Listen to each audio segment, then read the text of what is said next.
আসসালামু আলাইকুম রহমতুল্লাহি বারকাতু। প্রিয় ষষ্ঠ শ্রেণীর শিক্ষার্থী বন্ধুরা, তোমরা কেমন আছো? আশা করছি তোমরা ভালো আছো। এই পর্বে আমি তোমাদের ইসলাম শিক্ষা বিষয়ের যে অ্যাসাইনমেন্টটি আছে এটি সমাধান নিয়ে আসছি। তো তোমরা সমাধানটি পেতে সম্পূর্ণ ভিডিওটি দেখতে থাকো। তো ভিডিওটি দেখানোর পূর্বে তোমরা যারা এখনও আমার চ্যানেলটি সাবস্ক্রাইব করো নাই, তোমরা এখনই সাবস্ক্রাইব করে নাও। আর যারা আগে সাবস্ক্রাইব করে রেখেছো তাদেরকে অসংখ্য ধন্যবাদ। নির্ধারিত কাজ 2, পঞ্চম অধ্যায় আদর্শ জীবন চরিত।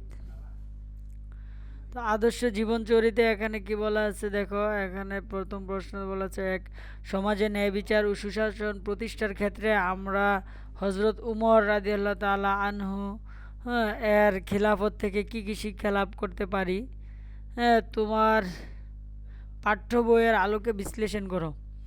2 নম্বর বলা আছে, প্রজাহিতৈষী হিসেবে একজন মহান শাসকের মূর্ত প্রতীক ছিলেন খলিফা উমর রাদিয়াল্লাহু তাআলা আনহু, কথাটি ব্যাখ্যা করো। দেখো 1 নং প্রশ্নের উত্তর লিখে নেবে।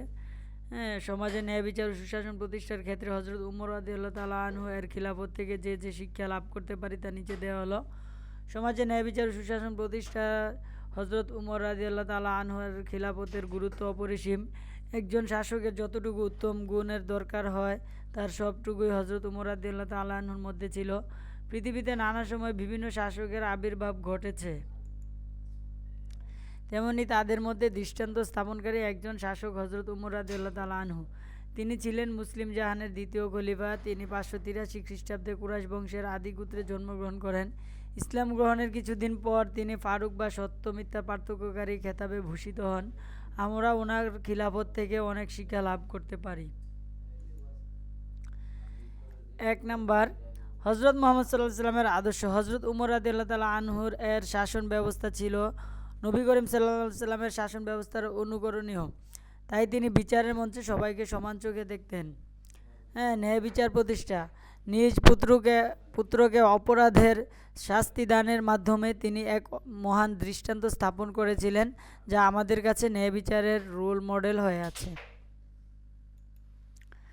3 নম্বর আছে কোমল হৃদয়। তিনি বিচারের সময় যেমন কঠিন ছিলেন তেমনি গরিব দুঃখীদের প্রতিও ছিলেন গভীর অনুরাগী।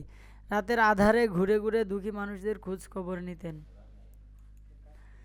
5 নম্বর আছে সাম্যবাদী শাসক।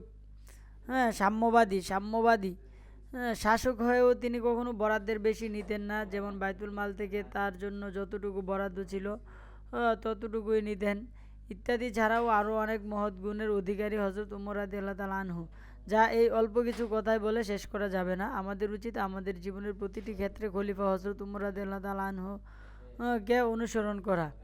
ঠিক আছে, তো দ্বিতীয় যে প্রশ্নটি দেখো, 2 নং প্রশ্নের উত্তর বলা আছে, প্রজাহিতৈষী হিসেবে একজন শাসকের মূর্ত প্রতীক ছিলেন খলিফা হজরত উমর রাদিয়াল্লাহু তাআলা আনহু, নিচে তা ব্যাখ্যা করা হলো।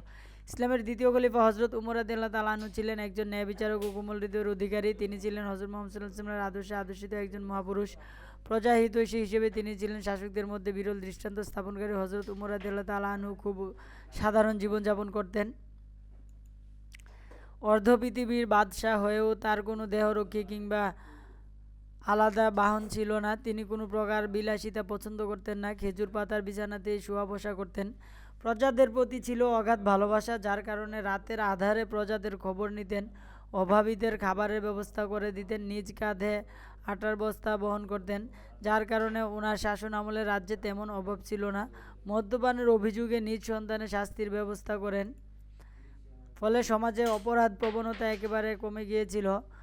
জনকল্যাণে তিনি অসংখ্য মসজিদ, হাসপাতাল, সড়ক ইত্যাদি নির্মাণ করেছিলেন। তিনি ছিলেন নিরহংকারী, ভদ্র, ন্যায়পরায়ণ, সুহৃদ শাসক।